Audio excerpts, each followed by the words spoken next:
দেখো সবার প্রথমে আসে অন্তস্থ কোণ, কি আছে অন্তস্থ কোণ, আর আছে বহিস্থ কোণ।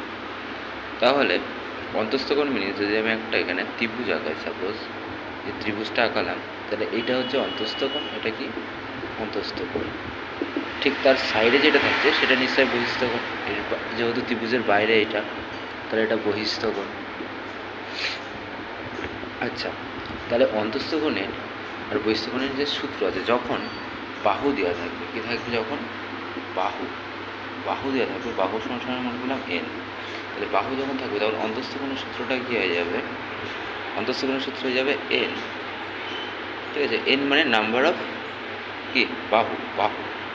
তাহলে অন্তস্থ কোণের সূত্র হয়ে যাচ্ছে, অন্তস্থ কোণ বার করা যেটা সূত্র, অন্তস্থ কোণের আগে বার করে আমি সমষ্টি, কি আছে অন্তস্থ কোণের সমষ্টি, সেটা হচ্ছে 2n-2 ইন্টু 90 ডিগ্রি। ওকে, এটা হচ্ছে সমষ্টি, এটা এন সংখ্যক।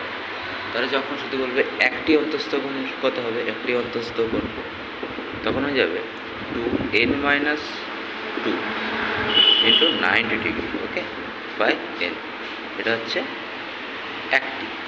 এবার বহিস্থ কোণ যখন বার করতে হবে, বহিস্থ কোণ, তাহলে বহিস্থ কোণের ক্ষেত্রে যেটা সূত্র হবে সেটা হচ্ছে 360 ডিগ্রি মাইনাস এন।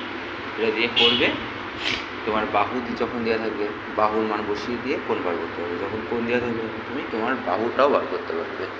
ভিডিওটা ভালো লাগলে অবশ্য সাবস্ক্রাইব করে দেবে।